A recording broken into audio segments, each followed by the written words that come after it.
Au sommaire, journée porte ouverte à la gendarmerie de Sarreguemines, une opportunité rare de franchir les grilles de la caserne et de plonger dans l'univers des forces de l'ordre. Au menu, simulation d'une intervention musclée et découverte de nombreux véhicules. À Saint-Avold, la révolution textile est en marche. La start-up américaine Circ veut y faire construire la première usine mondiale de recyclage chimique. À la clé, près de 200 emplois. Ambiance féerique samedi dernier à la halle verrière de Meisenthal. Cirque, marionnettes, danse et musique ont enchanté la 17e édition du festival Demandez-nous la Lune. Les spectateurs ont pu assister à 23 représentations gratuites proposées par 10 compagnies. Sabres, fleurets, épées, 80 jeunes Mosellans ont croisé le fer ce week-end à Puttelange-au-Lac. Ils participaient au championnat d'escrime de Moselle. 18 titres étaient en jeu, un par arme et par catégorie. La pluie ne les a pas découragés. Samedi à Rallin, plus de 400 coureurs ont pris le départ des foulées du partage. Sur le 14 km, c'est Michel Wackenmann chez les femmes et Cyril Hoffmann chez les hommes qui ont franchi la ligne d'arrivée en tête. Bonjour et bienvenue si vous nous rejoignez sur Mosaïque Cristal. Aujourd'hui, nous recevons l'artiste Alain Kirman. Il viendra nous parler de sa dernière composition, une messe de 20 chants en l'honneur de la Sainte-Croix. Il sera accompagné de l'archiprêtre du secteur pastoral de Rohrbach-les-Bitches, l'abbé Apollinaire Koukbali. C'était une première. Samedi dernier, la gendarmerie de Sarreguemines a ouvert ses portes au public. Une journée ponctuée de démonstrations spectaculaires, de rencontres et la découverte de leurs équipements. Objectif pour les forces de l'ordre, créer du lien, mieux faire connaître leur métier et pourquoi pas susciter des vocations. Reportage. Dans cette simulation grandeur nature, 2 individus recherchés sont repérés par un drone avant d'être interceptés par le peloton de surveillance et d'intervention de la gendarmerie. Régulièrement, nous procédons à des interpellations d'un niveau un peu plus supérieur, donc qui sont préparés en amont et qui soit se déroulent en pleine nature comme ici, soit plus généralement à des domiciles lorsqu'on arrive à localiser les gens à leur domicile. Des interventions menées tout au long de l'année grâce à une panoplie d'équipements. Hélicoptères, véhicules d'interception alpine, moyens fluviaux, brigades motorisées, tous les outils de la gendarmerie étaient représentés. Parmi eux, le Centaure, un véhicule blindé de dernière génération. Vous voyez sur le dessus, on a une mitrailleuse avec une tourelle. Cet engin-là, il est employé sur toute la zone de défense Grand Est, donc c'est pas seulement Sarreguemines. Donc ça peut être des missions dans un contexte plus ou moins dégradé, insurrectionnel, mais ça peut être aussi des missions toutes simples de renseignement ou juste d'assistance. Le public, lui, est venu en nombre pour découvrir l'envers du décor. Je suis venu être gendarme pour découvrir comment y entrer et comment ça se passe. Par curiosité, voir les appareils qu'ils ont. Qu'on puisse rencontrer les gendarmes sous un autre angle. Les visiteurs ont également pu découvrir le travail des enquêteurs avec une reconstitution de scènes de crimes fictives. L'idée, c'est de donner l'envie aux personnes, à les inciter à venir en gendarmerie. Après, le recrutement est très bon, nos compagnies de gendarmerie sont remplies, on a régulièrement des affectations sur la compagnie de Sarreguemines. La caserne de Sarreguemines regroupe plus d'une centaine de forces de l'ordre. Ils sont répartis entre la gendarmerie départementale, la gendarmerie mobile, la brigade de recherche, le peloton d'intervention et les réservistes. Une très bonne nouvelle pour l'emploi et l'économie locale. Lors du sommet Choose France, la start-up américaine Circ a annoncé un investissement colossal de 450 millions d'euros à Saint-Avold. Une enveloppe consacrée à la construction de la première usine mondiale de recyclage chimique de textiles. À la clé, près de 200 emplois. Un projet innovant aux ambitions XXL. Présentation de Vadim Igex. Transport maritime. 70 000 tonnes de textiles chaque année, l'équivalent d'1 million de t-shirts par jour. Des estimations prévues par l'entreprise américaine Circ, qui prévoit à Saint-Avold la plus grosse usine de recyclage au monde de textiles complexes. Traiter des mélanges de polycoton, qui est ce mélange de polyester d'origine pétrolière et de coton d'origine végétale. Il s'agit aujourd'hui des 3/4 de la production mondiale. En complément, un centre de recherche et développement verra le jour pour garder le site compétitif, mais surtout travailler sur la valeur ajoutée de certains matériaux. Qu'est-ce qu'on peut faire pour essayer de valoriser aussi bien de l'élastane ou dans certains vêtements c'est du nylon qui est rajouté, ou dans d'autres c'est du spandex. qu'est-ce qu'on peut faire de ces produits-là? Un projet très ambitieux avec la création de 200 emplois sur un site stratégique. On est à un nœud autoroutier, on est à un nœud ferroviaire, on n'est pas très loin, grâce au fluvial, on n'est pas très loin des plus grands ports d'Europe. Donc Saint-Avold offre tous ces avantages de logistique. Et puis il y a les compétences industrielles. On est sur un bassin d'emploi où plus de 20% des compétences sont industrielles. Écoutez, on peut que se réjouir d'avoir l'industrie de ce type sur notre territoire. Je suis un président heureux, donc comme on a été en plus en concurrence avec plusieurs régions, voire même plusieurs pays, ils ont choisi Saint-Avold. Voilà, on peut que se réjouir. Début du chantier prévu fin 2026 pour 450 millions d'euros, après dépollution des 50 hectares de la plateforme chimique Carlin-Saint-Avold, avec l'espoir de démarrer l'activité 2 ans plus tard, soit 2028. Beaucoup de monde à l'intérieur de Meisenthal ce week-end. Le site accueillait la 17e édition du festival Demandez-nous la Lune. 10 compagnies ont performé durant 2 jours. Reportage de Julia Bitran et Marie-Morgane Pires. Du cirque aux marionnettes, de la danse aux acrobaties, le festival Demandez-nous la Lune était riche en surprises pour le public. Les spectateurs ont pu assister au total à 23 représentations, toutes gratuites, proposées par 10 compagnies qui ont investi les différents espaces de la halle verrière de Meisenthal. Des choses un peu spectaculaires, des fois des choses un peu plus poétiques, des fois un peu plus de texte, pour que vraiment chacun s'y retrouve. Et sur la vingtaine de représentations, chacun à un moment donné va trouver voilà, son petit spectacle, son petit coup de cœur. Et bon, l'idée c'est un peu ça, qu'à un moment donné, il y a une grande palette de choses programmées pour que voilà, on trouve son bonheur à toutes les éditions. Du rêve et de la poésie dans un écrin atypique, vraiment naturel et sympa, une belle ambiance. Oui, c'est vrai que c'est toujours intéressant de voir les spectacles, c'est toujours amusant, Un festival qui s'étend à l'international avec la présence de compagnies belges et allemandes. Pour la première fois, un partenariat a été mis en place avec le Festival de Sarrebruck encore. C'est évidemment une programmation tout à fait de qualité qui s'enrichit tous les ans un peu plus. Et puis je crois qu'on a ce sentiment aujourd'hui avec cette société qui se cherche, qui a besoin de s'évader, que la programmation culturelle sur laquelle nous mettons une vraie priorité, à la fois grand public, scolaire, est aujourd'hui une démarche à la fois valorisante pour le territoire et puis ça permet à la population de connaître le Pays de Bitche au travers de cette programmation.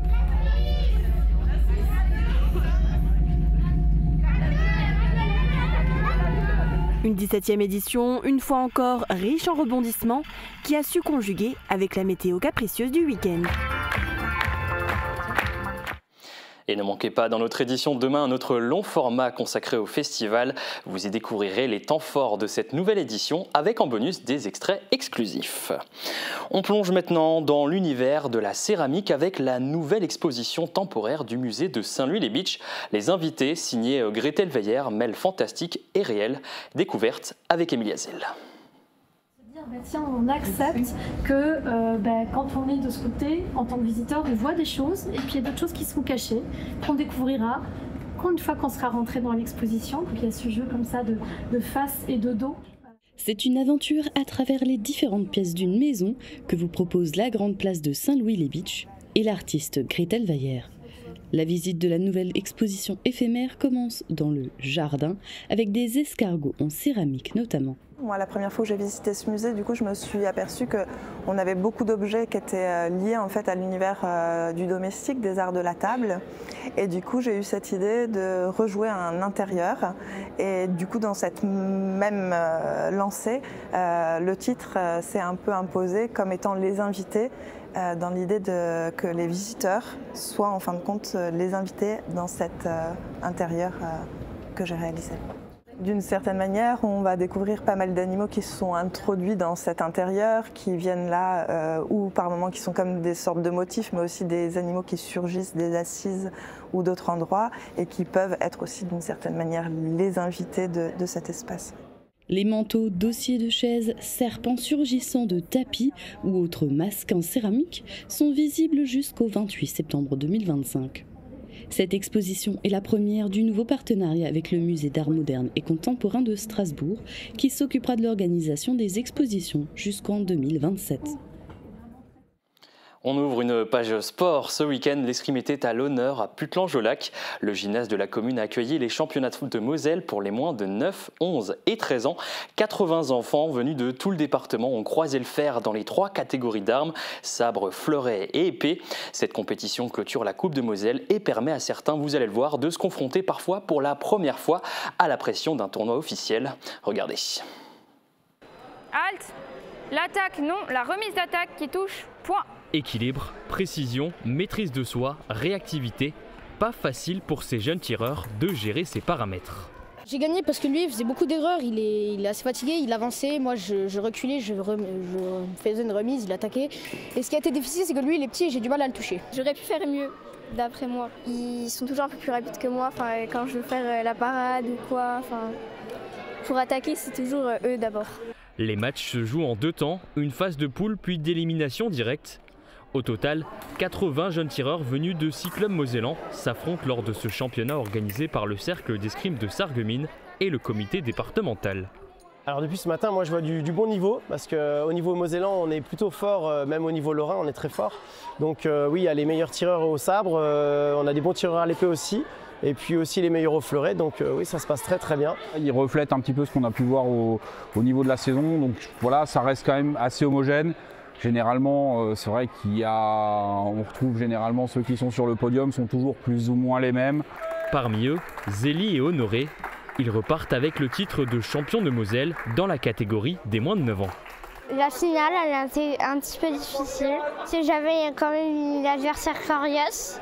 Je suis déjà vu champion Rennes et je vais être champion olympique. Mais ce rendez-vous ne s'adresse pas qu'aux plus aguerris. C'est aussi l'occasion idéale pour les novices de faire leur premier pas en compétition. Donc on va dire que ça c'est le premier niveau. Après ça derrière on va retrouver donc tout ce qui va être Coupe de Lorraine, Championnat de Lorraine. Et après donc pour les M11, M13, il y aura derrière pour ceux qui arrivent à se qualifier, il y a le Masters Grand Est. 18 titres ont été décernés à l'issue de cette journée. Un champion et une championne par arme et par catégorie. Encore une nouvelle performance pour Michel Munch. Le coureur sarregueminois s'est illustré sur le meeting international de Suisse à Notteville ce week-end aux côtés de son guide Romain Dicher. Il a bouclé le 5000 mètres en 16 minutes et 48 secondes, soit 1 minute de moins que l'an passé. Ce record lui permet de grimper à la 4e place mondiale et de devenir numéro 1 européen du 5000 mètres dans sa catégorie. Prochain rendez-vous pour notre athlète, la Handisport Open Paris 2025, début juin au stade Charletti. On continue à parler course à pied avec les foulées du partage qui faisaient leur grand retour ce week-end. Alors souvenez-vous, l'an dernier, la course avait été annulée à cause des intempéries. Et cette fois encore, la pluie était de la partie, mais elle n'a pas découragé les nombreux participants. Le top départ était donné devant la salle polyvalente Emilia Zell avec Camille Henriot. 3, 2, 1, partez! Et c'est parti pour les foulées du partage, la 5e édition. Challenge cette année pour les participants, courir sur une distance de 14 km. Passage notamment par la forêt domaniale et une partie en proche Alsace, notamment dans le village voisin de Buten. Après leur arrivée, ces coureurs nous livrent leurs impressions sur ce parcours. Un petit peu dur sur l'arrivée parce que j'ai un peu envoyé et un petit peu dur sur la fin. C'est la première fois que je suis venu ici.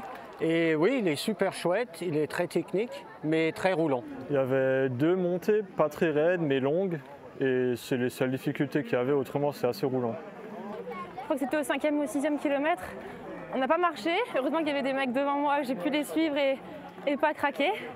Mais ouais, franchement, celle-là, elle était quand même super difficile. À un moment, la montée, elle ne s'arrêtait plus, hein, donc oui.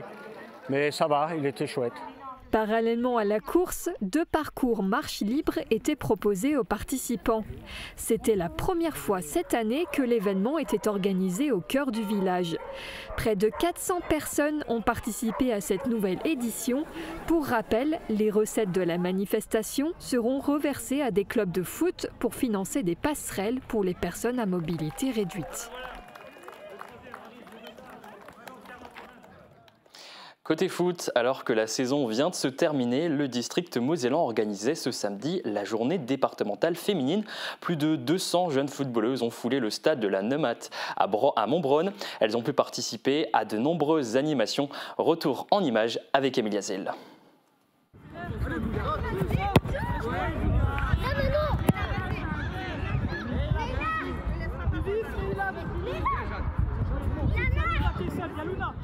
Samedi à Montbronn, c'était une journée 100% foot entre filles. Le district mosellan de football a organisé sa traditionnelle journée départementale féminine pour la première fois dans le Pays de Bitche. Elles étaient 260 joueuses de foot de U6 à U13 à participer à cette journée d'animation sportive au stade de Montbronn. Certaines sont venues de loin, comme Sarrebourg, Styrin-Vendel, Marange-Sylvange, mais aussi de Rohrbach et Schorbach. L'objectif de cette journée est de faire découvrir le foot féminin dans un secteur où c'est encore peu développé. Les jeunes footballeuses ont pu participer à des matchs de 12 minutes, des ateliers de foot-golf, foot-pétanque, de jonglage ou un foot-quiz sur les joueuses de l'équipe de France. Dans un instant, la météo et juste après, nous serons avec nos invités. Restez avec nous. Couverture, crépissage, peinture et isolation. Avec Moder Habitat, votre maison sera belle et confortable par tous les temps. Radio Studio 1, 105.8, la radio qui pulse entre Bitche et Sarreguemines. De la pop, du rock, des années 80 et une équipe qui vit la musique à fond. Radio Studio 1.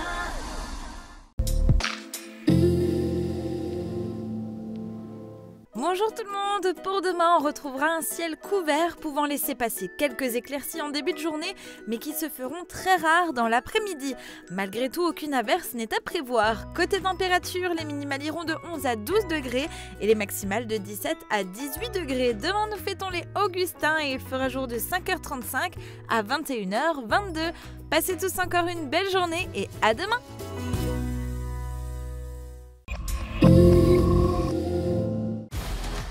Les 14 et 15 juin, venez rencontrer les militaires du 16e BCP pour leur journée portes ouvertes. Tout le week-end, venez assister à des démonstrations de matériel militaire, participez à des initiations et faites votre baptême dans un véhicule de combat. Testez différents parcours du combattant et pour les plus petits, plein d'animations et des cadeaux. Les portes ouvertes du 16e bataillon de chasseurs à pied, c'est les 14 et 15 juin à Bitche. Chez Intermarché Sarreguemines, l'été a du goût. Des fruits et légumes ultra frais, gorgés de soleil et de saveur. Et au rayon boucherie, c'est ambiance grillade, brochettes marinées, côtes de bœuf, saucisses maison. Le barbecue parfait pour un été savoureux. Du bon, du frais, du local et toujours au juste prix. Intermarché, tous unis contre la vie chère. Préparez-vous pour une nouvelle aventure avec Hopla. Cette semaine, je reste sur Sarreguemines, ma ville natale. Il est temps pour moi de redécouvrir ses rues, son histoire et tous ces petits trésors que l'on oublie parfois de regarder. Accompagnée d'une guide passionnée, Arlette Kremer, je vous emmène à la découverte du patrimoine historique et faïencier de cette belle cité, autrefois fleuron de l'industrie de la faïence. Sarreguemines, une ville où il fait bon vivre et qui mérite qu'on prenne le temps de la voir ou de la revoir autrement. Nous partirons également à la rencontre de ceux et celles qui font vivre notre beau territoire. Rendez-vous ce mercredi midi sur Mosaïque Cristal.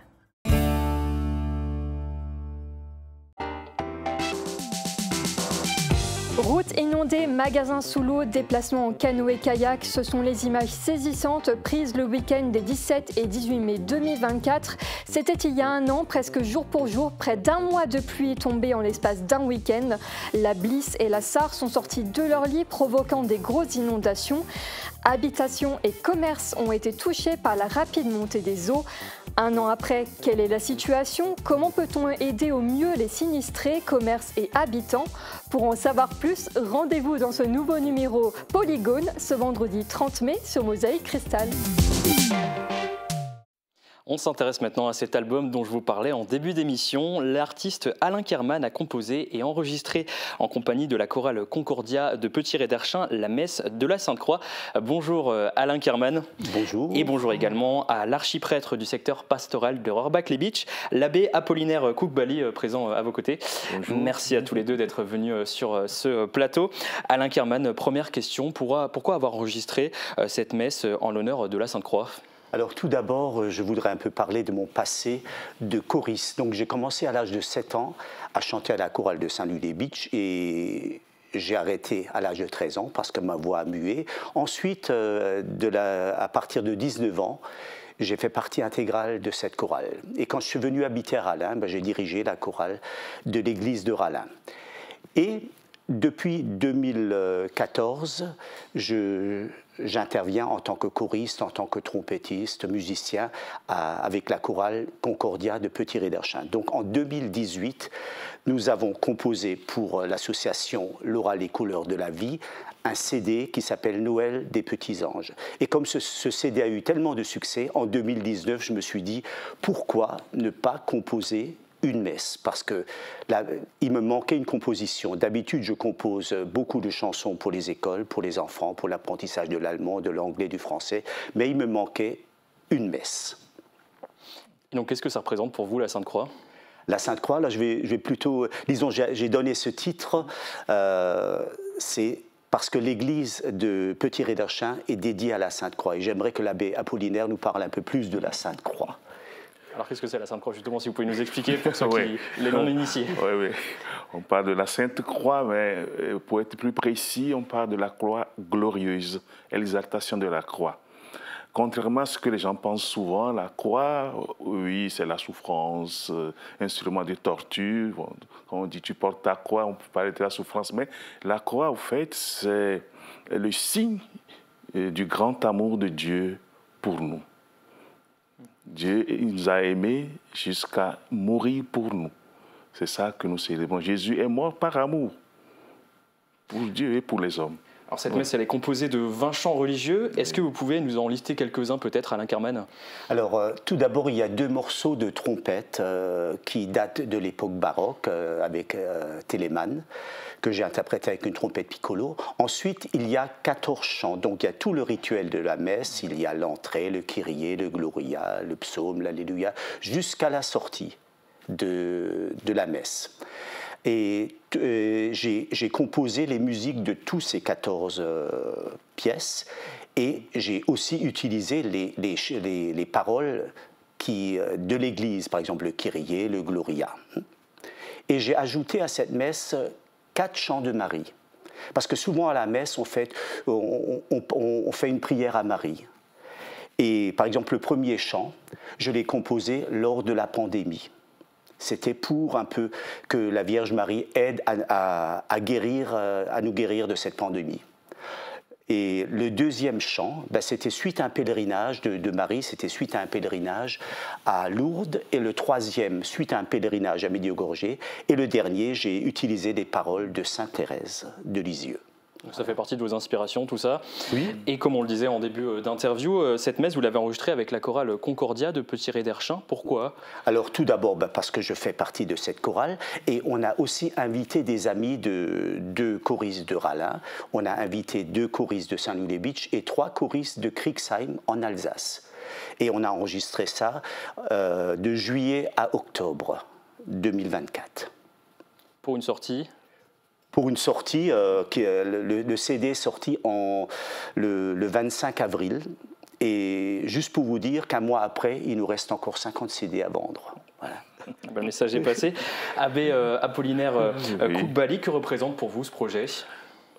C'est un projet musical qui fait partie aussi de notre façon d'être chrétien. De la musique fait partie de ce qui est beau. Dieu est aussi la beauté. Et cette musique, pour moi, ce qui est très intéressant, c'est qu'il y a plusieurs genres de musique dedans. Donc, ça veut dire que l'Église n'est pas une Église figée, une Église qui évolue avec le temps, qui prend aussi ce que nous trouvons de beau, de bon et de vrai dans le monde.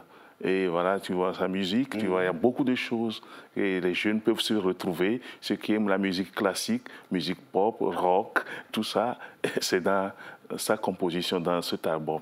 Vous avez peut-être joué un rôle dans cette réalisation Non. Il vous a peut-être consulté avant Non. Et moi, quand il a fini, il me l'a présenté, j'ai écouté. Voilà, j'avais consulté l'abbé Gérard parce que j'ai écrit cette musique en 2019. Et après, avec la pandémie et tous les autres projets, ça s'est finalisé qu'en 2024. Voilà, moi, je suis arrivé en 2020. Et on dit souvent que chanter, c'est 2 fois prier. Voilà. Et bien sur ces belles paroles, on va poursuivre cette interview. Ce CD est-il destiné à être utilisé lors des offices ou c'est plutôt quelque chose qui est destiné à être écouté chez soi? Les deux. Mais on chantera aussi pendant la messe. La Sainte Croix, la fête, c'est le 14 septembre. Il y aura la messe, la fête patronale des petits Réderchins. Ils vont exécuter certains morceaux pendant la messe. Oui. Et comment il a été accueilli par la communauté paroissiale? Pour l'instant, je ne sais pas si la communauté... disons, il y a eu quelques gens qui ont acheté le CD, mais tout le monde n'est pas au courant, d'où cette émission. Ouais. Voilà. Et une dernière question, Alain Kerman, est-ce que vous envisagez d'autres projets de ce genre dans les temps à venir, ou alors est-ce que vous avez d'autres projets en préparation de manière plus large? Donc, pas de projet religieux, mais avec mon ami Charlie Dame, je ne sais pas si on va enregistrer un CD, mais on va se produire avec François Nadler aussi dans un projet qui s'appelle les Pink Booves. Et on vous expliquera ça.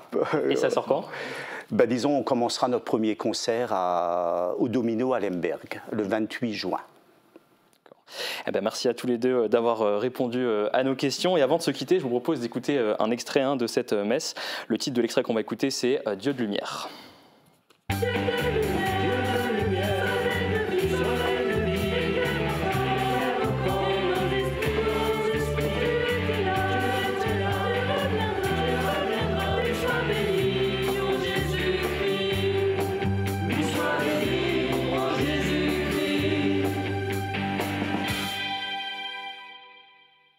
Voilà, et puis comme on l'a dit pendant cette interview, le CD La Messe de la Sainte Croix est disponible dès à présent.